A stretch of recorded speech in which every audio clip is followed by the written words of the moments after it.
लेकिन खान साहब, एक चीज सबसे बड़ी बात यह है कि कई तरीके के सवाल उठ रहे हैं। बैंक डॉक्यूमेंट्स को लेकर आपके सवाल उठ रहे हैं कि साहब उसमें आपका नाम अमित सिंह है, उसमें क्या सच्चाई है? गलत बात है ये। सुनिए, बता रहे हैं हमने लड़कों जैसे अभी आप कैसे नाम के लिए इंसिस्ट कर रहे थे, हमने आपको खुल के बोला कि मेरा नाम यही है? नहीं ना।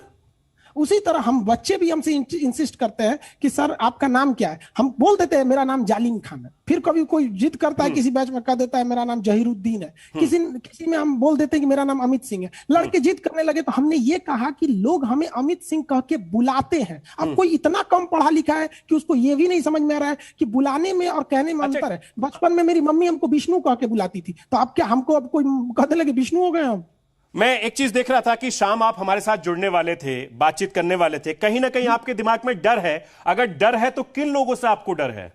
नहीं, हमें डर, मेरा क्लास रहता है, उस समय हम दूसरे न्यूज चैनल पे थे, न्यूज 18 पे। तो हम कैसे एक साथ, एक इंसान दो चैनल पे तो नहीं आ सकता। अभी कोई कह दे कि आप हमारे पे, हम नहीं जा सकते। मुझे कोई वो नहीं है। मेरा सवाल यही है क्योंकि तमाम तरह के सवाल अभी भी सोशल मीडिया पर आप बहुत ज्यादा ट्रेंड कर रहे हैं, और इसीलिए मैंने कोशिश की कि मैं राष्ट्रवाद में राष्ट्र से जुड़ा, चूंकि ये मुद्दा है और इतना ज्यादा ट्रेंड हो रहा है, बहुत सारे लोग आपको ट्रोल कर रहे हैं, तमाम तरह की बातें हो रही हैं। सर ये बहुत सारे लोग नहीं है, ये चंद मुट्ठी भर लोग हैं। कौन लोग है, आसमान नहीं है। वो कौन लोग हैं जो आपको ट्रोल कर रहे हैं? जिनको लॉकडाउन में खाली बैठे हैं, कोई काम धाम नहीं है, कर दो। क्या उनसे कहिए ना जरा आके थोड़ा सा अपने चैनल पे फिजिक्स पढ़ा दे, बच्चों के लिए केमिस्ट्री पढ़ा दे, या फिर कोई टीचर ला। आपको विश्वास नहीं होगा कि हम पटना में जो मदरसा है या फिर जो गुरुकुल जो होते हैं, वहां पे बच्चे पढ़ते हैं, हम उनसे कहते हैं बेटा तुम संस्कृत भी पढ़ो, आचार्य भी बनो, साथ साथ तुम चलो, हम तुम्हें कंपटीशन भी पढ़ाते हैं, फिजिक्स केमिस्ट्री हिस्ट्री सब समझो। हम नहीं कर रहे। साथ में मदरसे के बच्चों को भी कहते हैं तुम भी आओ। जो होटल में लड़के काम करते हैं ना, उनको कहते हैं तुम नाइट शिफ्ट में, इवनिंग शिफ्ट में होटल में हो, सुबह में आके पढ़ लो, और फ्री में पढ़ाते हैं इनको। हमको क्या, इनको हम हथियार सिखा रहे हैं? और बहुत अच्छी बात है कि देखिए ऐसे कई नजीर भी हैं जो आईएएस आईपीएस भी बने हैं। हम देख भी रहे थे कि महाराष्ट्र का एक लड़का था जो आईपीएस बन गए हैं। लेकिन मेरा सवाल आपसे यह है खान सर कि आप पाकिस्तान के नेताओं को, वहां की आवाम को हिदायत दे रहे थे, हिंदुस्तान की आवाम को भी तो हिदायत दे दीजिए।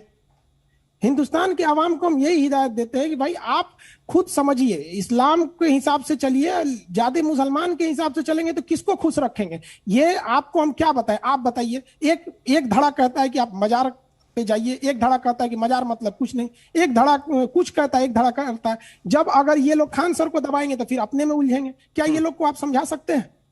मिडिल ईस्ट की सारी लड़ाई शिया सुन्नी की आप सुलझा सकते हैं? तो हम कहां से सुलझा सकते हैं? सदियों बीत गई सुलझाते सुलझाते।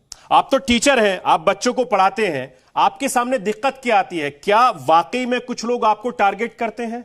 सर कुछ नहीं, इन लोगों ने उम्मीद लगा के रखी थी कि हम फिलिस्तीन पर इनका साथ देंगे। हमने देश का साथ दिया और बताया कि देश इजराइल के साथ नहीं है, देश फिलिस्तीन के साथ है। बकायदा हमने हमारे राजदूत का उसमें वीडियो दिखाया, अटल बिहारी वाजपेयी के कोट किया। हमने बताया कि हमारी कुछ मजबूरियां हैं, इस वजह से हम चाह के भी इजराइल का साथ नहीं दे सकते, फिलिस्तीन का। लेकिन इनका गुस्सा यह है कि हमने फिलिस्तीन को उस तरह से साथ क्यों नहीं दिया जिस तरह से हमें देना चाहिए। यह कहना चाहिए कि इजराइल पे अजाब नाजिल हो गया, यह कहना चाहिए कि इजराइल डरपोक है, ये कहना चाहिए कि इजराइल खत्म हो जाएगा, ये कहना चाहिए कि उसके यहां पे मिसाइलें खत्म हो गई इसलिए सीज फायर हो गया, ये कहना चाहिए कि नेतन्याहू हिजड़ा है, ये कहना चाहिए कि इजराइल कमजोर है।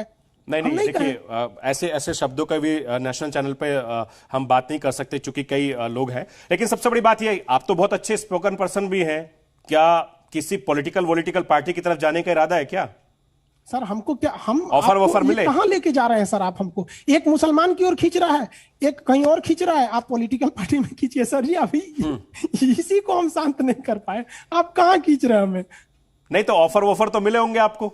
सर हमसे सबकी बात नहीं हो पाती है। सोचिए ना, लोगों को अभी भी मेरा नाम कोई कह दे कि हमने कोई नाम एक्सेप्ट किया है, हम इस सब से बहुत दूर रहते हैं। अच्छा ठीक है, मेरे जहन में खान सर एक सवाल आ रहा है, अभी बातचीत कर रहा था तो सवाल मेरे जहन में आया। मैच तो आप देखते होंगे?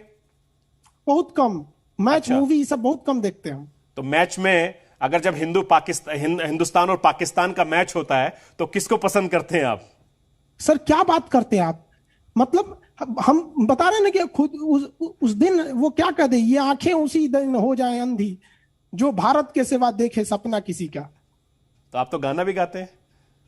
नहीं सर, हम बता रहे हैं, अपनी दिल की बात बता रहे हैं कि हमको या हम खुदा से यही कहते हैं, ऊपर वाले से, भगवान से, अल्लाह सबसे कहते हैं कि हमको उठा ले उसी दिन जिस दिन हमारे दिन में एक रत्ती भर मेरे ख्वाब में भी इस देश के सिवा किसी का ख्याल आए तो। आप नबी पाक सल्लल्लाहु अलैहि वसल्लम का वो कोट याद है कि तुम मुसलमानों जिस मुल्क में रहना उस मुल्क से पूरी तरह से वफादार रहना।